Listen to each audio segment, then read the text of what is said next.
ಮೇಡಮ್ಗೆ sir ಅವರು ಏನು ಶಾಸಕರಾಗಿರು ಅನ್ನುವಂಥ ಕಾರಣಕ್ಕೆ ಟಿಕೆಟ್ ಕೊಟ್ಟಿದ್ದಾರೆ ಅನ್ನುವಂಥದ್ದನ್ನ ವಿರೋಧ ಪಕ್ಷಗಳು ಆರೋಪ ಮಾಡ್ತಿದೆ ಅಂತ ಹೇಳಿ. ಬಟ್ ಎಲ್ಲರೂ ಕೂಡ ಹೇಳಿದ್ದು ಸರ್ರು ಎಷ್ಟು ತುಕಾರಾಮ್ ಸರ್ ಎಷ್ಟು ಕ್ಷೇತ್ರದ ಜನರಿಗೆ ಪರಿಚಯ ಇದ್ದಾರೋ ಮೇಡಮ್ಮು ಕೂಡ ಅಷ್ಟೇ ಜನರ ಪರಿಚಯ ಇದೆ ಅನ್ನುವಂಥ ಮಾತನ್ನ ಹೇಳಿದ್ರು. ಹೇಗೆ ಮೇಡಮ್ ಇದು? ಅಂದರೆ ನೀವು ಕೂಡ ಆ ಚುನಾವಣೆ ಸಂದರ್ಭದಲ್ಲಿ ಎಲ್ಲ ಫೀಲ್ಡ್ಗೆ ಹೋಗ್ತಿದ್ರಾ? ಹೌದು, ನಾನು ನಮ್ಮ ಸಂಸದರ 4 ವಿಧಾನಸಭಾ ಚುನಾವಣೆಯಲ್ಲೂ ಕೂಡ ಅವರ ಜೊತೆನೇ ನಾನು ಪ್ರಚಾರವನ್ನು ಮಾಡಿರ್ತಕ್ಕಂಥದ್ದು.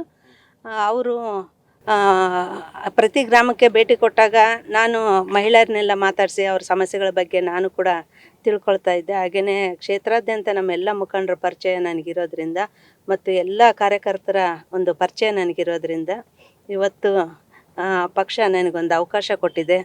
ಹಾಗೆಯೇ ವಿರೋಧ ಪಕ್ಷದವ್ರು ಮಾತಾಡ್ತಾರೆ ಏನೋ ಒಂದು ಅವ್ರಿಗೆ ಮಾತಾಡೋದಕ್ಕೆ ಒಂದು ಸಬ್ಜೆಕ್ಟ್ ಬೇಕಲ್ಲ, ಮಾತಾಡ್ತಾರೆ, ತೊಂದರೆ ಇಲ್ಲ.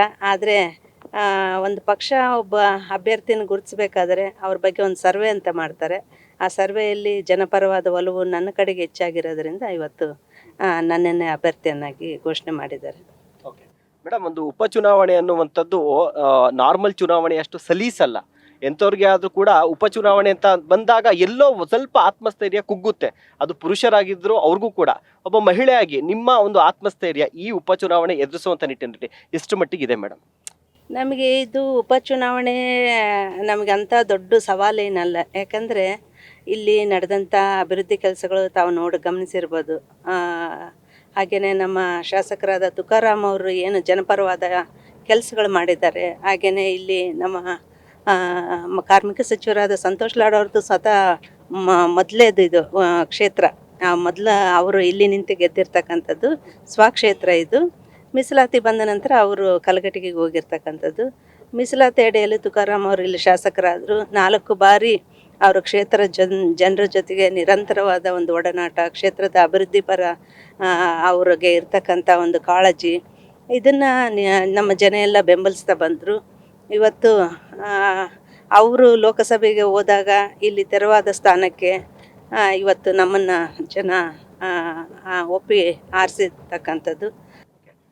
ಇನ್ನು ಮೇಡಮ್, ಇನ್ನು ಗ್ಯಾರಂಟಿ ಸ್ಕೀಮ್ಗಳ ಬಗ್ಗೆ ಇತ್ತೀಚೆಗೆ ನೋಡಿದ್ರಿ, ಶಕ್ತಿ ಯೋಜನೆನ ನಿಲ್ಲಿಸೇ ಬಿಡ್ತಾರೆ ಅನ್ನುವಂಥ ರೀತಿಯಲ್ಲಿ DCM ಅವ್ರು ಕೊಟ್ಟಂಥ ಒಂದು ಹೇಳಿಕೆಯನ್ನು ಅದು ಯಾವ ರೀತಿಯಾಗಿ ಬೇಕೋ ಮಾಧ್ಯಮದಲ್ಲೂ ಕೂಡ ಅದು ಸಾಕಷ್ಟು ಚರ್ಚೆ ಆಯಿತು. ಅದಾದಮೇಲೆ ವಿರೋಧ ಪಕ್ಷಗಳು ಅದೇ ವಿಚಾರ ಇಟ್ಕೊಂಡು ಗ್ಯಾರಂಟಿನ ನಿಲ್ಲಿಸೇ ಬಿಡ್ತಾರೆ ಅನ್ನುವಂಥ ಒಂದಷ್ಟು ವಿಚಾರಗಳ ರೂಮರ್ಸ್ನ ಹಬ್ಬಿಸಿದ್ರು. ಸೊ ಎಲ್ಲೋ ಒಂದು ಕಡೆ ಗ್ಯಾರಂಟಿಗಳ ಯಶಸ್ಸನ್ನು ಸಹಿಸ್ಕೊಳಕ್ ಆಗ್ತಾ ಇಲ್ಲ. ಸೊ ಹೀಗಾಗಿ ದಾರಿ ತಪ್ಪಿಸಿ ಎಲೆಕ್ಷನ್ ಟೈಮಲ್ಲಿ ಅದು ಪರಿಣಾಮ ಬೀರೋದಕ್ಕೆ ಏನಾದ್ರು ಕೂಡ ವಿರೋಧ ಪಕ್ಷಗಳು ಅದನ್ನು ಟ್ಯಾಕಲ್ ಮಾಡ್ತಾ ಇದೆ. ಸೊ ಈ ಗ್ಯಾರಂಟಿ ಸ್ಕೀಮ್ಗಳ ಬಗ್ಗೆ ತಾವೇನು ಹೇಳ್ತೀರಿ ಮೇಡಮ್? ಇಲ್ಲ, ಈಗ ತಾವು ಗಮನಿಸಿರ್ಬೋದು, 2 ಕೊರೋನಾ ಅವಧಿಯಲ್ಲಿ ಜನ ಭಾಳ ಕಷ್ಟಪಟ್ಬಿಟ್ರು. ಹಾಗೇನೆ ಅವಾಗಲೇ ಇದು ಬೆಲೆ ಏರಿಕೆ ಬಿಸಿ ಕೂಡ ಜನರಿಗೆ ತಟ್ಟಿತು. ತಿನ್ನೋದಕ್ಕೆ ಊಟ ಇಲ್ಲದೆ ಆಮೇಲೆ ಔಷಧಿ ಖರ್ಚಿಗೂ ದುಡ್ಡು ಇಲ್ಲದೆ ಜನ ಭಾಳ ಪರದಾಡ್ಬಿಟ್ರು.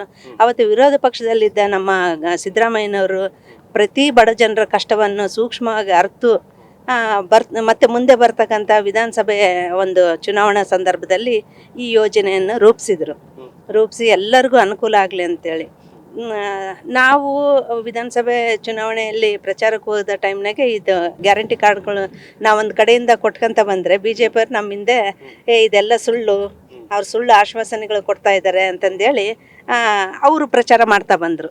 ಆದರೆ ಅವತ್ತು ನಿಜವಾದ ಹಸುವಿನ ಬೆಲೆ ಗೊತ್ತಾದಂಥ ಜನರು ಏನೋ ನಮಗೆ ಒಳ್ಳೇದು ಮಾಡ್ತಾರೆ, ಕಾಂಗ್ರೆಸ್ ಪಕ್ಷ ನಮಗೇನಾದರೂ ಒಳ್ಳೇದು. ಯಾಕಂದರೆ ಕಾಂಗ್ರೆಸ್ ಪಕ್ಷ ನಮ್ಮ ಸ್ವಾತಂತ್ರ್ಯ ಬಂದ ನಂತರದಿಂದ ಕೂಡ ಬಡ ಜನರ ಪರವಾಗಿ, ಶ್ರಮಿಕರ ಪರವಾಗಿ, ಕಾರ್ಮಿಕ ವರ್ಗದವ್ರ ಪರವಾಗಿ, ಹಿಂದುಳಿದ ವರ್ಗದವ್ರ ಪರವಾಗಿ ಯೋಜನೆಗಳನ್ನು ರೂಪಿಸಿರ್ತಕ್ಕಂಥದ್ದು ನಮ್ಮೆಲ್ಲ ಜನರಿಗೆ ಗೊತ್ತು. ಅದೇ ರೀತಿ ಈಗ ಕೂಡ ನಮಗೆ ಏನಾದರೂ ಒಂದು ಒಳ್ಳೆಯದು ಮಾಡ್ತಾರೆ ಅಂತಕ್ಕಂಥ ಒಂದು ನಿಟ್ಟಿನಲ್ಲಿ ಎಲ್ಲ ಜನರು ಕಾಂಗ್ರೆಸ್ ಮೇಲೆ ಹೆಚ್ಚು ಒಲವು ತೋರಿಸಿ ಅತಿ ದೊಡ್ಡ ಪಕ್ಷವಾಗಿ ಕಾಂಗ್ರೆಸ್ ಇವತ್ತು ಹೊರಹೊಮ್ಮಿತ್ತು. ಅಂದರೆ ಎಲ್ಲರೂ ಕಾಂಗ್ರೆಸ್ ಪಕ್ಷದ ಮೇಲೆ ನಂಬಿಕೆ ಇಟ್ಟು ಮಾಡಿರ್ತಕ್ಕಂಥ ಕೆಲಸ.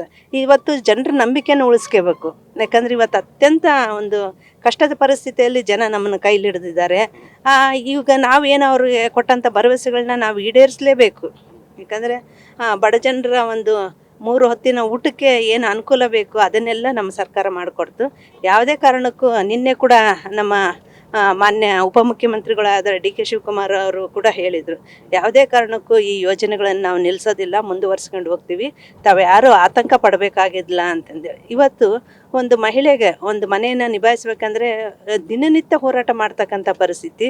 ಇವತ್ತು ನಾವು ಮಾಡಿರ್ತಕ್ಕಂಥ ಯೋಜನೆ ಒಬ್ಬ ಮಹಿಳೆ ಒಂದು ಆರ್ಥಿಕವಾಗಿ ಸಬಲೀಕರಣಗೊಳ್ಳೋ ನಿಟ್ಟಿನಲ್ಲಿ ತುಂಬ ಪ್ರಯೋಜನ ಆಗ್ತಾ ಇದೆ. ಇದನ್ನು ಯಾವುದೇ ಕಾರಣಕ್ಕೆ ನಿಲ್ಲಿಸೋದು ಮಾತೇ ಇಲ್ಲ ಅಂಥೇಳಿ ನಮ್ಮ ನಾಯಕರು ಹೇಳಿದ್ದಾರೆ. ಯಾರೂ ಇದ್ರ ಬಗ್ಗೆ ಆತಂಕ ಪಡಬೇಕಾಗಿಲ್ಲ.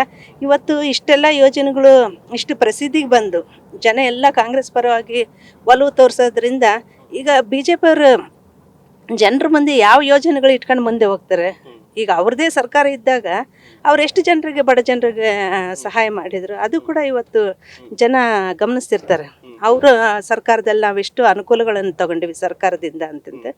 ಈಗ ಅವರು ಸೋಲಿನ ಒಂದು ಹತಾಶೆಯಲ್ಲಿ ಏನೇನೋ ಹೇಳಿಕೆಗಳನ್ನು ಕೊಡ್ತಕ್ಕಂಥದ್ದು. ಈ ಯಾವ ಹೇಳಿಕೆಗಳು ಕೂಡ ನಮ್ಮ ಜನ ತಲೆ ಕೆಡಿಸ್ಕೊಳ್ಳೋದಿಲ್ಲ. ಅವರ ಮತ ಯಾವತ್ತಿದ್ರೂ ಅಭಿವೃದ್ಧಿ ಪರವಾದ ನಮ್ಮ ಕಾಂಗ್ರೆಸ್ ಪಕ್ಷಕ್ಕೆ ಅಂತ ಹೇಳೋಕ್ಕೆ ಈ ಸಂದರ್ಭದಲ್ಲಿ ಹೇಳೋಕ್ಕೆ ಇಷ್ಟಪಡ್ತೀನಿ.